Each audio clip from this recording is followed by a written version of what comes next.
चीनी चित्रकला, जिसे चाइनीज़ आर्ट कहते हैं, कला दर्शन यानी आर्ट फिलॉसफी एवं कला समीक्षा आर्ट रिव्यू से रिलेटेड लिटरेचर चीन में प्रचुर मात्रा में उपलब्ध हैं। सभी ग्रंथों में कला के बेसिक प्रिंसिपल्स यानी आधारभूत सिद्धांतों की समीक्षा की गई है। 5th सेंचुरी के अंत में चीन के सुप्रसिद्ध कलाकार एवं शिल्पाचार्य शी हो ने अपने ग्रंथ कला की समीक्षा क्रिटिसिज्म ऑफ पेंटिंग की रचना की। इस ग्रंथ की भूमिका में शीहो ने चित्रकला की 6 प्रवृत्तियों, जिसे कहते हैं फा, यानी चीनी भाषा में उसे 6 प्रवृत्तियों को फा कहते हैं, जिसका अर्थ है 6 टेक्निकल एस्पेक्ट्स की चर्चा की है। शीहो का यह ग्रंथ वस्तुतः चीन में उपलब्ध कला समीक्षा का प्राचीनतम ग्रंथ है। इसमें उल्लिखित 6 प्रवृत्तियों को ही आधार मानकर शीहो ने अपने समय तक के श्रेष्ठ कलाकारों की समालोचना प्रस्तुत की। उस काल से ही इन 6 प्रवृत्तियों को चीन में कला सर्जन के संदर्भ में मान्यता प्राप्त सिद्धांत के रूप में भी स्वीकार किया जाने लगा। आइए हम 6 लिम्स के बारे में चर्चा करेंगे। तो फर्स्ट जो हमारा सिद्धांत है वो है प्राणवान छंद गति, जिसे चीनी भाषा में कहते हैं ची युन शंगतुंग, और इसका इंग्लिश अर्थ होता है rhythmic Vitality. 6 limbs of Chinese art. First है चिन युन शैनतुंग, रिदमिक वाइटलिटी, यानी कि प्राणवान छंद गति। यह सिद्धांत चीनी कला को प्राण प्रदान करने वाला है। इस प्रथम सिद्धांत ची युन शैनतुंग के अनुसार चारों शब्दों का अर्थ विभिन्न चीनी शब्दकोशों के अनुसार अलग अलग बताया गया है। जैसे ची का मतलब होता है अंतरात्मा की आवाज़, युन का मतलब होता है सामंजस्य मतलब एडजस्टमेंट, शैंग मतलब होता है जीवात्मा, विषय वस्तु की जीवात्मा, जो भी आपकी विषय वस्तु है, जो भी आप ऑब्जेक्ट रखते हो उसकी आत्मा क्या है, मतलब एक रियलिटी वो वस्तु क्या बता रही है। तुंग का मतलब होता है छंद गति यानी लयबद्ध गति।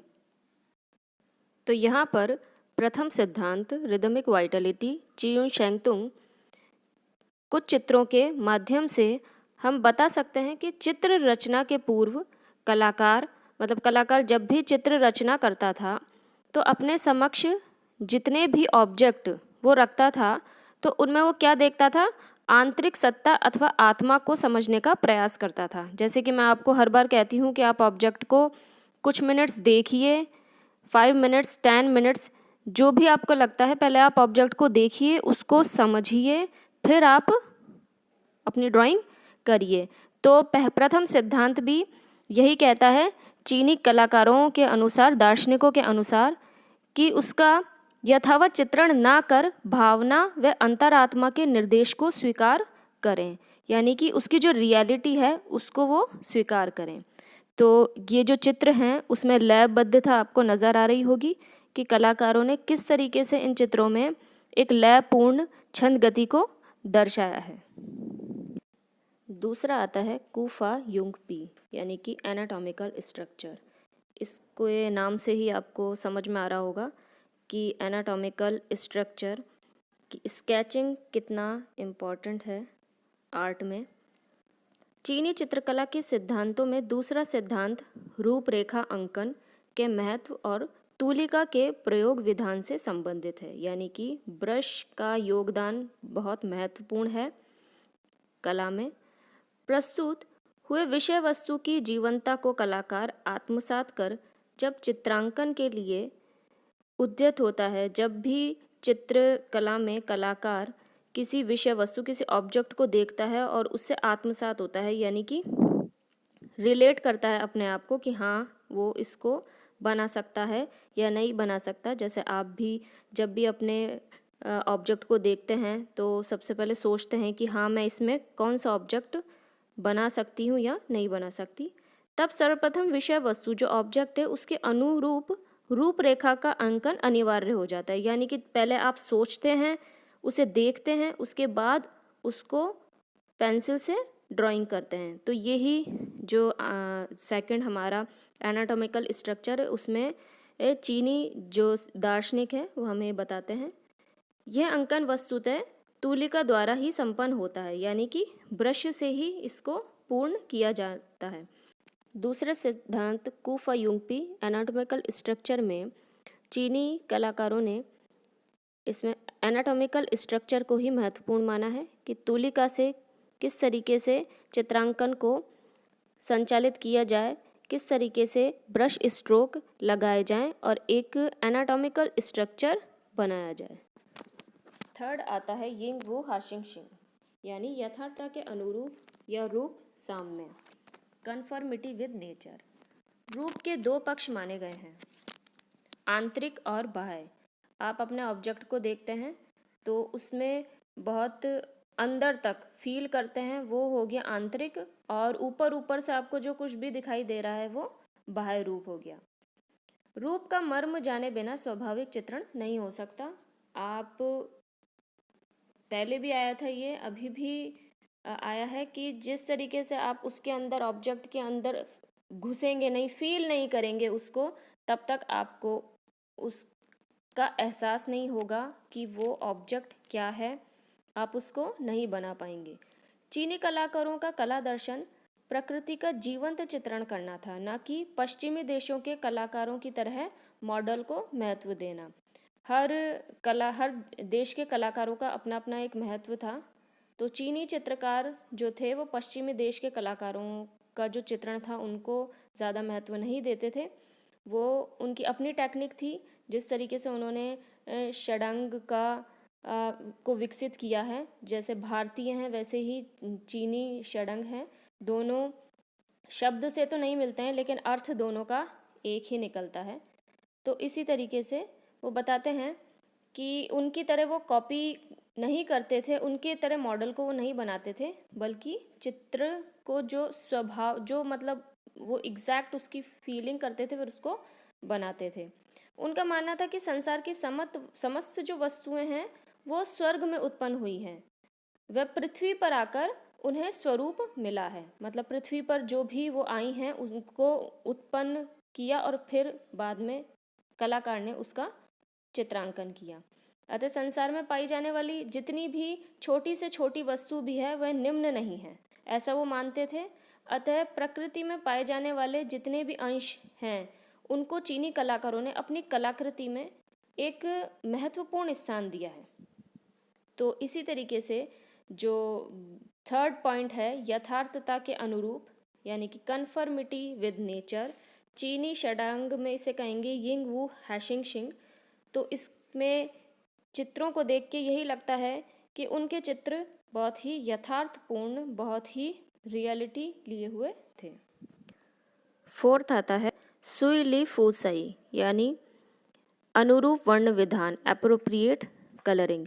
इस सिद्धांत में बताया गया है कि प्रत्येक चित्रांकन में प्राणवान छंदगति, स्वरूप व रंग यानी वर्ण की महत्ता होती है, यानी लय और प्राण और स्वरूप, मतलब इन सब की महत्ता, ये महत्वपूर्ण होते हैं ऑब्जेक्ट में। कला में स्याही से वर्ण और ब्रश से स्वरूप निरूपित होता है, यानी कि कलर और ब्रश बहुत ही मूल्य हैं हमारी कला में। और छाया और प्रकाश के संतुलित व समुचित प्रयोग से कलाकार चित्र में निकटता, दूरी, भाव व जीवंतता दर्शा सकता है। यानी कि इस सिद्धांत में एप्रोप्रिएट कलरिंग के लिए वही बात की गई है जो आप निरंतर उपयोग में ला रहे हैं, जो आप कर रहे हैं, जिस तरीके से आप कलर कर रहे हैं, जिस तरीके से आप अपने brush strokes, brush, pencil, ink, इतने कलर के जो मीडियम से जो भी आप यूज़ कर रहे हैं, वही हमारे चीनी दार्शनिक चौथे सिद्धांत में बता रहे हैं। तो चित्र देख के आपको इनके रंगों का एहसास हो रहा होगा कि किस तरह के रंग चीनी कलाकारों ने लगा रखे हैं। जिस तरीके से उन्होंने कहा है कि कला में, कला के जो स्वरूप है, ऑब्जेक्ट का जो रूप है, उसको महसूस करो, उसकी आत्मा को महसूस करो, उसके अंदर तक जाओ, फिर रंग यूज़ करो। उनकी कला को देखकर लगता भी है कि उन्होंने इन 6 षडांगों को पूर्ण तरीके से यूज़ किया है। चित्रों के माध्यम से वो ये दर्शाते हैं कि जो भी वो रियलिटी, यथार्थता, जो भी वो कलात्मक प्रयोग, जो भी उन्होंने लयबद्धता जो भी यूज़ किया है वो उन्होंने पूर्ण रूप से यूज़ किया है। चित्र में जो कलर बताया गया है वो बिल्कुल जीवंत है। उन्होंने एप्रोप्रिएट कलर यूज़ किया है, जैसे वो अपने ऑब्जेक्ट के वो बिल्कुल आंतरिकता से देखते थे, उसी तरीके से उन्होंने कलरों का भी प्रयोग पूर्ण रूप से किया है। फिफ्थ पॉइंट आता है चिंग यिंग वीची यानी आर्टिस्टिक कॉम्पोजिशन। चित्र संयोजन में प्रत्येक वस्तु को समुचित स्वरूप प्रदान करना ही चीनी चित्रकार का लक्ष्य रहा है। सभी को एक तरीके से बनाना। वे मानते हैं कि पहले स्केचिंग बहुत ज़रूरी होती है, उसके बाद में अपने जो भी कॉम्पोजिशन है उसको क्रिएट करना। कलाकार को चित्र सृजन करने से पूर्व उसकी मानसिक संयोजना अवश्य कर लेनी चाहिए, यानी कि पहले अपने जो भी आप जिस भी लैंडस्केप को बना रहे हैं या जहाँ भी आप आउटडोर जा रहे हैं, तो पहले आप अपनी जो मानसिक स्थिति है आपका उसको देखिए, उसको बिल्कुल पढ़िए, रीडिंग कीजिए। ऐसा नहीं, ये सब चीज़ें ऑब्जेक्ट में ही नहीं है, ये सारी बातें हम आउटसाइड भी जो भी ऑब्जेक्ट या जो भी लैंडस्केप बनाते हैं उसमें भी ज़रूरी होती है। तो ऐसा उनका मानना था कि जो भी वस्तु या जो भी बाह्य जो विषय आप देखते हैं तो उनको पहले आपको रीडिंग करनी होगी, उसके बाद में स्केचिंग और उसके बाद में आप अपना कॉम्पोजिशन क्रिएट कर सकते हैं। चीनी चित्रकारों का लक्ष्य सीमित रंग व रेखाओं से असीमित भावों को अभिव्यक्त करना था। वे मानते थे कि रंग तो कम लेने चाहिए और अपनी जो अभिव्यक्ति है उसको अपनी भावनाओं के द्वारा अच्छे से व्यक्त करना चाहिए, और इन्हीं बातों में वो सफल भी रहे हैं। चीनी चित्रकारों ने प्राकृतिक दृश्यों का 3 स्तरों पर विभाजन किया है। उन्होंने 3 पार्ट्स में डिवाइड किया है इसको, नेचर स्टडी को। पहले उन्होंने भूमि को दिखाया है, दूसरे स्तर पर उन्होंने वृक्ष को लिया है और तीसरे पर पर्वत को लिया है। ऐसा उनके चित्रों में हमें मोस्टली दिखता भी है। भूमि, वृक्ष और पर्वत, ये तीनों हमें उनके चित्रों में दिखते हैं। तो इसी तरीके से जो फिफ्थ पॉइंट है आर्टिस्टिक कॉम्पोजिशन, वो उनकी कला के माध्यम से पूर्ण हुआ है। अंत में आता है 6 पॉइंट च्वान मोई शीचू ट्रांसक्राइबिंग एंड कॉपिंग यानी रूपांतरण एवं प्रतिलिपि। कलाकार को अपने सृजन में विविधता लाने हेतु अनेक श्रेष्ठ कलाकारों की कलाकृतियों की प्रतिलिपि बनानी चाहिए, यानी उन पुराने जितने भी कलाकार थे उनके चित्रों को कॉपी करना चाहिए। वह सचेत रहना चाहिए कि रूपांतरण करते समय उनमें निरस्ता व्याप्त ना हो, यानी कि वो बिल्कुल भी आलस ना करें जब भी किसी भी आर्टिस्ट की वो कॉपी बनाएं। अनुकरण करते समय कलाकार के मन में यह भाव हो कि वह स्वयं ही कृति का मूल सृजन करता है। जब भी आप किसी भी चित्र को कॉपी करें तो उसमें यही सोच के करें कि हाँ, आप अगर लियोनार्डो की पेंटिंग को कॉपी कर रहे हैं तो यही सोचें कि हाँ, मोनालिसा आपने ही क्रिएट की है, ऐसा उनका मानना था। इसी कारण उनके जो कला है उसे नवीनता व परिवर्तन को कम महत्व मिला है। इसी आधार पर शीहो ने इसे चित्रकला के अंतिम सिद्धांत के रूप में सम्मिलित किया है।